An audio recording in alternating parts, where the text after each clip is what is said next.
She looked you in the eye. She was calm. No yelling, no crying, just quiet. And she said it. I'm done. And that word landed somewhere deep. Not because she was angry, because she said it in the way that someone says it when they're already made peace with it. Like a decision that's been sitting there for a long time. And she finally decided to let it out. If that's where you are right now, this video is for you. Because I'm going to tell you something most men in your position never hear. That calm delivery is not the end. It feels like the end. It sounds like the end, but it is not what you think it is. And how you respond to it in the next days and weeks will determine everything. So stay with me. My name is Noah Allen. I'm a marriage coach who works specifically with high-performing men, entrepreneurs, executives, veterans, men who have built real success outside the home and are now watching their marriage fall apart. I've worked with hundreds of men who heard those exact words, I'm done. And I've seen what happens when a man panics and does what feels right. The outcomes are very different. So in this video, I'm going to walk you through 3 things. First, what that calm actually means and why it's not what you've been told. Second, why your natural instinct right now is the most dangerous thing that you can do. And third, what actually changes her mind. And it's not words. So let's get into it. Before we do, if you already know that you need more than a video, if you've been sitting there with this, especially with this for weeks, and you've done all the guessing, there's a link in the description. Book a call with my team. We'll map out a specific game plan built around your exact situation, not generic advice, a real strategy. You can also grab my book, The Heroic Husband Method, in the description as well. It lays out the full framework that we use with every man we work with. Okay, let's go. So here's the first thing that I want you to understand. When she says I'm done, especially calm, quietly, without drama, most men hear a verdict, a gavel coming down, final. But here's what's actually happening. That calm is not peace. That calm is exhaustion. Think about a fire alarm in a building. When it goes off, people panic, run, make noise. But if the alarm has been going off for 5 years and nobody came, eventually you stop running, you stop screaming, you just walk quietly. That's what you're seeing. Your wife has been sending signals for a long time, some of them loud, some of them quiet, but she was always pointing at something deeper. And when those signals were ignored, not because you're a bad man, but because you didn't know what you were looking at, she stopped sending them with urgency. The calm is not confidence, it's collapse. Here's what I teach inside the Heroic Husband Method. Women in the feminine speak in symptoms. Well, she'll say that she's tired of fighting. She'll say that she doesn't feel seen. And she'll say that she loves you but isn't in love with you. Those are symptoms, not the wound. The wound lives underneath. It's layered. And every time those layers went unaddressed, she moved one step further inside of herself. There's a concept that I call bleeding points. Those are the core emotional wounds that sit underneath the surface level complaints. She's not upset about the dishes. She's not upset about you working too much. Those are just one tree that she's pointing at. But underneath, there's an entire forest. That's the bleeding point, where she stopped feeling safe, she stopped feeling chosen, or she stopped trusting that you can hold the weight of what she was carrying. Most men never find the forest. They keep trying to fix the one tree, and they wonder why nothing changes. So when she says, I'm done, what she's really saying at the deepest level is, I've been waiting and I don't know if I can keep waiting. That's not a final verdict. That is a last resort signal. And it still has an answer. But the answer requires something very specific, which brings me to the second thing. Your instinct right now to talk, to explain, to convince, to prove, you want to sit her down and walk her through everything that you're going to change. You want to show her the logic. Here's what I realized. Here's why it happened. Here's what's different now. And I need you to hear this clearly. That approach will make it worse. Not because you're wrong, not because your intentions aren't real, but because her wounds are not in her logic, they're in her nervous system.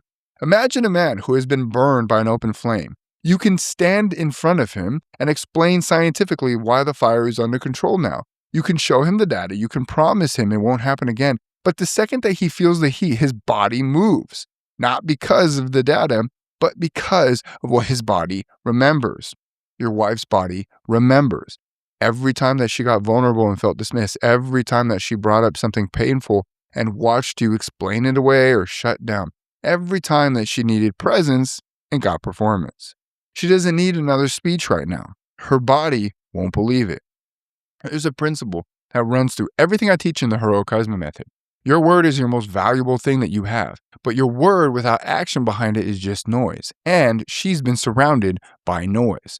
What actually moves her is a pattern that she can see with her eyes, not a promise, a pattern. Now, here's where I want to talk about something most people won't tell you.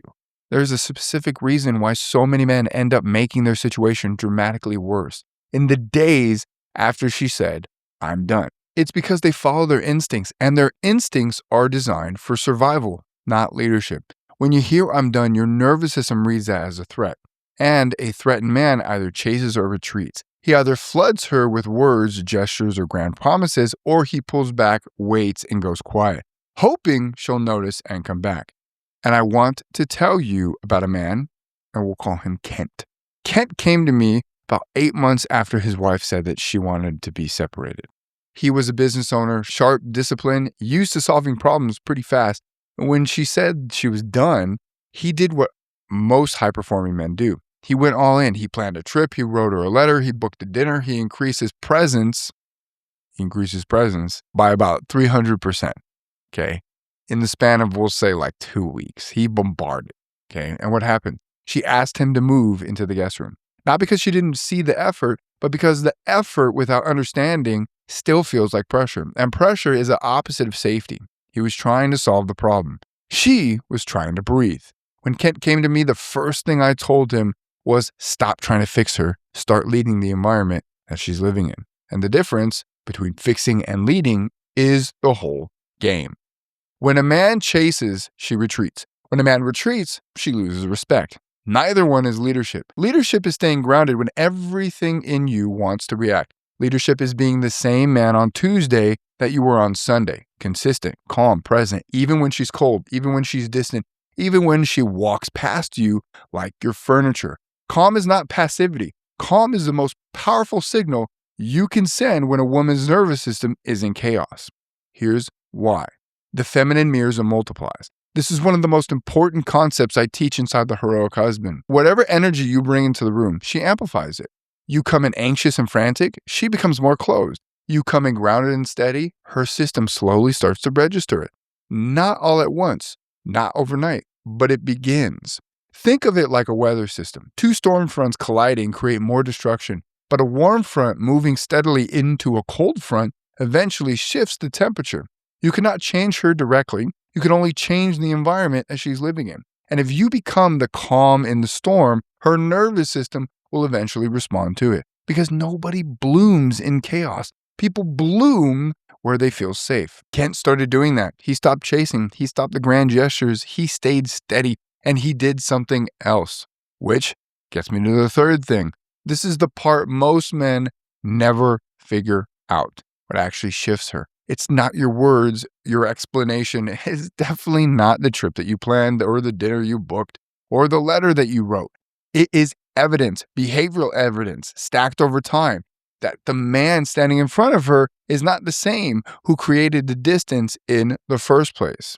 Inside the heroic husband method, I teach 2 kinds of seeds, conscious seeds and subconscious seeds. Conscious seeds are what you say, declarations of maturity, not performance. Not "I'm going to change," but rather showing up in the exact moments that she expects the old version of you and responding as a new one. Subconscious seeds are what you do, the subtle shifts, the moments that she's sharp with you, and instead of shutting down, you're firing back. You stay level.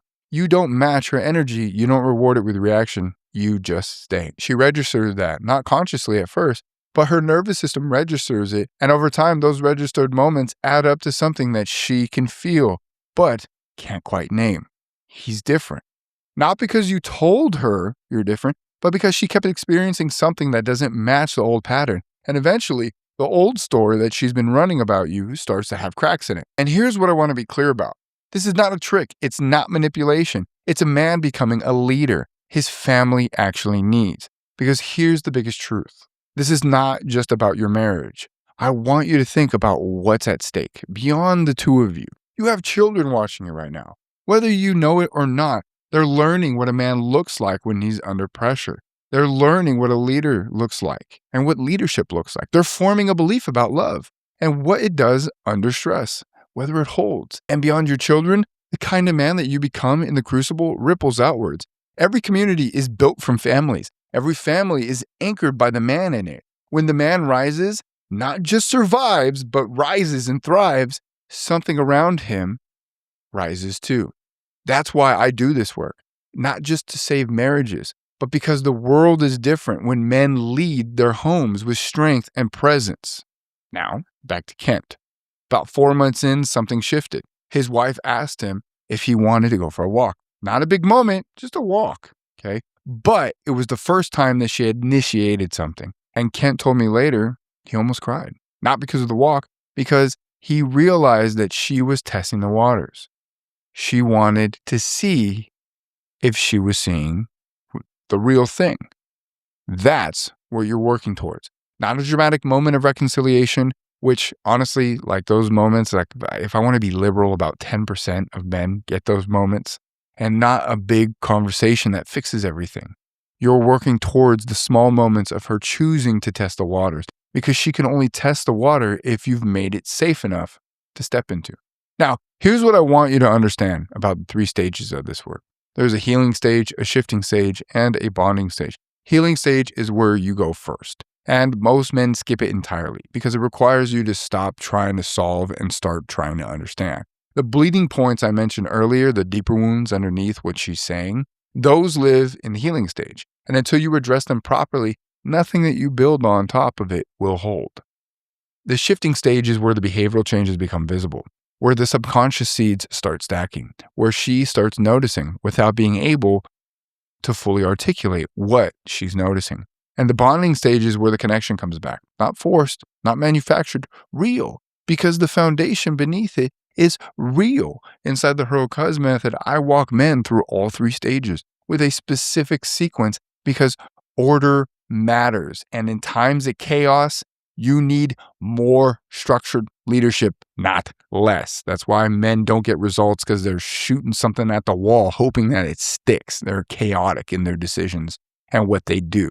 If you try to bond before you've healed, you're building on sand. If you try to shift before you understand what actually needs to shift, you'll change the wrong things. There's a sequence, and that sequence is why men who come through this program see real results instead of temporary improvements that collapse under the next hard moment. Let me give you one more thing before we close this out. I want to talk about the word done.